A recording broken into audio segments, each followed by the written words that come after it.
একটি বাগানে থোকায় থোকায় লাল, কালো ও সবুজ রঙের বিদেশি আঙুর ঝুলছে। সুন্দর এই দৃশ্য দেখা যাচ্ছে শেরপুরের শ্রীবর্দী উপজেলার মেঘাদল গ্রামে। পরীক্ষামূলকভাবে আঙুর চাষ করে সাফল্যের মুখ দেখেছেন তরুণ উদ্যোক্তা মিজানুর রহমান।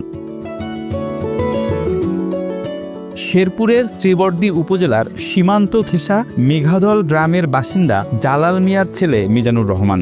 2022 সালে জালাল মিয়া ভারতে ঘুরতে গিয়ে শখের বশে সেখান থেকে আঙুরের চারা এনেছিলেন। দেশে এনে রোপণের পর সেই চারা বড় হয়, ফলনও আসে। তবে সেটা দেখার জন্য তাদের 10 মাস অপেক্ষা করতে হয়।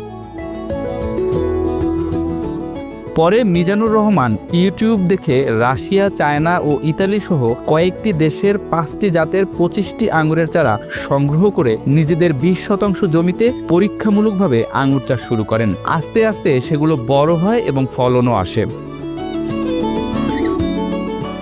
বর্তমানে মিজানুর রহমানের বাগানে সবুজ জাত ছাড়াও লাল জাতের বাইকনুর, একলো, কালো জাতের মাস্কট ব্লু, ডিসকন, ব্ল্যাক ম্যাজিক সহ 50টি জাতের আঙুরের চাষ করা হচ্ছে। পাহাড়ি এলাকায় ফলন ভালো হওয়ায় বড় পরিসরে বাণিজ্যিকভাবে চাষ করার আগ্রহ তার। আমাদের এই পাহাড়ি অঞ্চলে সব ফলমূলই ভালো হয়, আঙুর ফলও ভালো হয়। এজন্য আমি 2022 থেকে এখন পর্যন্ত 50টা জাত নিয়ে কাজ করছি। এর ভিতরে এইবার আমি 7টা জাতের ফল ভালো পাইছি, পরীক্ষামূলকভাবে ভালো হয়েছে। এজন্য আমি সামনেতে এটা বাণিজ্যিকভাবে করার চিন্তা ভাবনা আছে।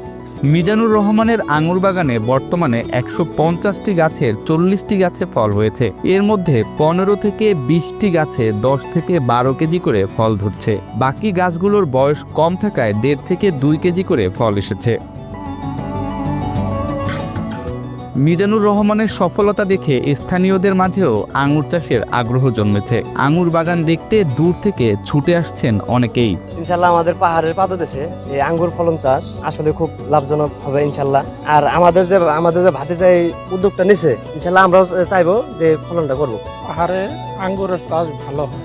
পাহাড়ে আমার ভাস্তাটা আঙ্গুরের চাষ করছে। পাহাড়ে কালো ফল, সাদা ফল, এগুলো ফল ফলান্তি খুবই ভালো। পাহাড়ে যে আঙ্গুর চাষ হয় আমরা কিন্তু জানি না। এবার এই যে দেখেছি আমার এখানে আঙ্গুর চাষ করেছে, এইভাবে ভালো ফলন আইছে। এইভাবে যদি ফলন ধরে তাহলে আমরা লাগাবার চেষ্টা করব পরবর্তীতে। পাহাড়ের মাটি আঙুর চাষের জন্য বিশেষভাবে উপযোগী। শেরপুর কৃষি বিভাগের কর্মকর্তার সাথে কথা বলে জানা যায়, সেখানকার কৃষকরা যদি আঙুর চাষে আগ্রহী হন তাদের সব ধরনের সহযোগিতা করা হবে। শ্রীবর্দীর সিঙ্গাবরণ গ্রামের মিজানুর রহমান একজন কৃষি উদ্যোক্তা। ওনার 50টি জাতের আঙ্গুর ইতিমধ্যে চাষ করছে। জাতগুলো মূলত সে ইন্ডিয়া এবং বাংলাদেশ সংগ্রহ করছে এবং জাতগুলো ইতিমধ্যে প্রায় 10টি গাছে ফল ধরছে এবং জাতগুলো বেশ মিষ্টতা আছে। আশা করতেছি তার দেখা দেখি অন্যান্য কৃষকরা আগ্রহ হবে। আমরা কৃষি বিভাগ তাদেরকে এই আঙ্গুর চাষে বিভিন্ন কারিগরি যে বিষয়গুলো আছে সেই বিষয়ে পরামর্শ দিচ্ছি।